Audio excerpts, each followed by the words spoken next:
Hi, today is June 16th, 2020. This is Chadwick Eisman from bitshoot.com/Chadwick Eisman, minds.com/Chadwick Eisman, and gab.com/Chadwick Eisman.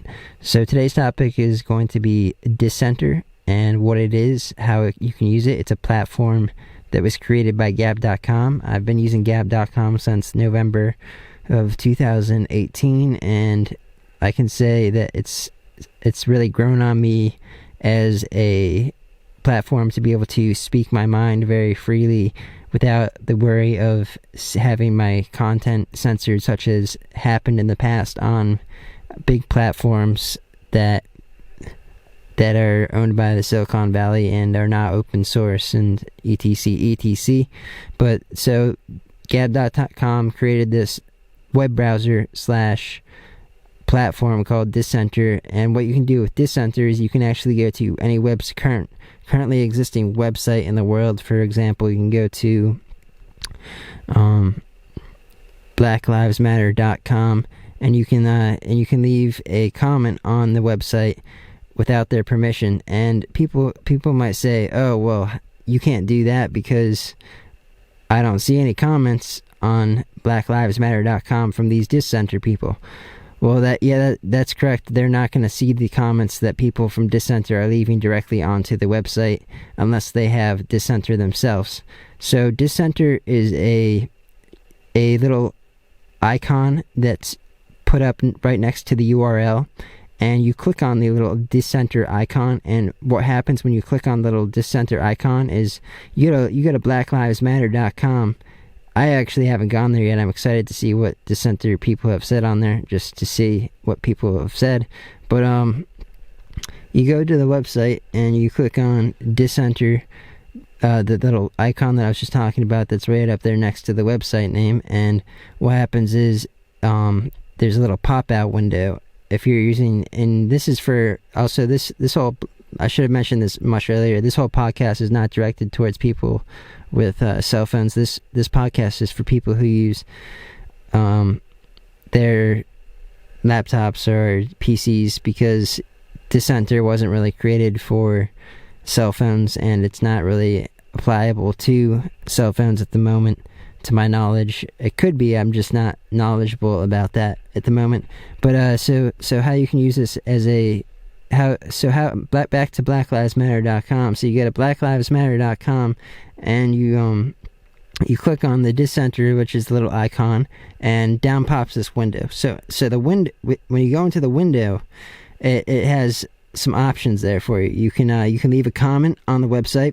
You can read what other people have already said on the website, or you can upvote or downvote different things that people have said, or you can basically that's about it. And I forgot my favorite part about the actual thing, or one of my favorite parts, is that you can also share it directly to your Gab feed. So that's what I always do, is if I go to a website, I share it to, I go to the Dissenter browser. So it's kind of confusing if you haven't used this. I know what I'm talking about. It's kind of confusing, but it's really not. Once you use it, it's very simple to do all of this. It's a very simple process, and it sounds more complicated than it really is through audio talking. But so you go onto this. So you got man, I'm tripping over my words trying to explain this right now. So you got the website browser and you're on blacklivesmatter.com. You go to the icon, down pops the Dissenter window. You type up a comment of what you feel, and then you hit share to Gab, and it automatically gets shared to your Gab feed that you were on that website with the comment. And that's one place that it's saved. So it's kind of a cool thing to make a piece of content really quickly for Gab, and it's also gets saved on the actual Dissenter platform too. And that makes it able so that people who have Dissenter can see the comment on the blacklivesmatter.com website, and anybody who has Dissenter can see all of the other dissents from people who have commented on that website directly. So you can be on the actual blacklivesmatter.com website and see the comments from Dissenter. You don't have to go to the Dissenter website to see comments about. It's very simple. It's very simple to understand this once you get this app and stuff. And it's the reason that I use it is because it saves all. So what Dissenter does is it saves all of your content in a separate form from Gab too. So you have your own kind of like social feed, and it saves all of your website out like one after another. So each time you leave a comment or so, that gets added to your profile, and it kind of it's a good way to save all of my websites publicly and allow others to look at websites that I've been to in the past, such as I like to put up music. If I'm on a YouTube listening to a good music video there, I'll comment on it using the Dissenter browser, and that'll leave a dissent on the YouTube page, and it will also get posted to my Gab page so that users will see that users who don't have Dissenter and can't see the comment on the YouTube page because they don't have Dissenter will be able to see it on my Gab page, because anybody with a internet that goes to my gab.com/ChadwickEisman can see all of my content there. It's completely public, which makes things really. The reason that I use Gab is because all of my content can easily go on. It's a good way to promote all of the other stuff that I'm doing outside of Gab, and it's a good way to just write up something really quickly, as I've talked about in the past. But I wanted to keep this about Dissenter, and some of the other cool features is one is they have a live feed. I'm trying to keep this at 10 minutes. Where am I at here? Alright, I'm at 6 minutes. So yeah, they have a live feed. So if you're, for example, there's a lot of people who are right wing, including myself, that use Dissenter. So we go to we go to the YouTube for a Trump live rally.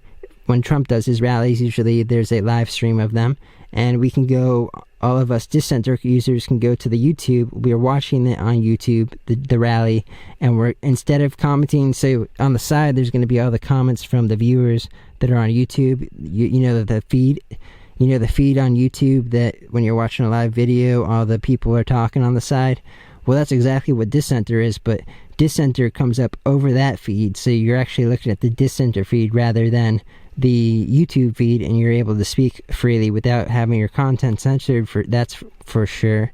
And also the other benefit is it's more of a smaller community, so you're able to read the actual comments, whereas if you're watching Trump on a live feed from one of his rallies on YouTube, you're going to see the feed going 1,000 miles a minute. You won't be able to read anybody's comments, whereas there's a much smaller much smaller user base on the Dissenter platform, so you're actually able to kind of read stuff and connect with a community much that kind of is there for the same reason as you, is because you're both interested in the same topic. And this doesn't have to go for Trump. They can go for anything. But yeah, there's the live feed, so you can actually like consistently be typing and entering stuff, and that doesn't get saved into your actual public Dissenter feed, which is separate, which is what I was talking about before, where you have the website that they provide where all of your stuff gets saved. So if you're commenting on their live feeds, Dissenter, that doesn't get saved. It's just like a talked like in a chat box for people who want to talk and not have stuff saved, whereas they can also save it if they were to do a comment on the website, and that would make it so that it was saved for as long as they wish to have it saved on their Dissenter platform website, which also connects to Gab, because Gab and also what Dissenter is it's a browser too, so they created a whole Dissenter browser. Gab.com created a whole Dissenter browser on top of this platform, so this is where it gets really confusing to explain. But they also have this is a whole other separate topic from what I just talked about, but it's also the same topic. So they also created this Dissenter browser, and what this Dissenter browser is just a website browser, just like it's the same exact thing as Brave browser, if you're familiar with what Brave is, except for they took out the whole crypto aspect, and they also took out some of the files that were slowing it down a bit, is what I believe they said, and made it a bit faster. I still use the Brave browser because I found personally that Dissenter browser tends to have some flaws to it that the Brave browser doesn't, and I'm a big fan of Brave because it was the first browser that I used that allowed me to go to places such as YouTube without having to have an ad blocker. There was already a built-in ad blocker into the browser, and also it easily uploads. I mean, easily the program goes on your phone too, so you can use Brave browser on both your phone and your laptop, and there's no advertisements that you don't want to see, and it just makes things much better of an experience online, in my opinion. And I also use duck.com rather than google.com as much as I can when I'm thinking of looking up stuff that I want a non-biased opinion to, because Google kind of algorithmically changes the search engine, whereas duck.com is more so the most popular thing is at the top, not the most non-popular thing, but Google wants to promote it type issue. But those will be for other time. I'm at 10 minutes now. That's the end of my podcast. Thanks for listening. Chadwick Eisman from gab.com, bitchute.com, and minds.com. Peace out.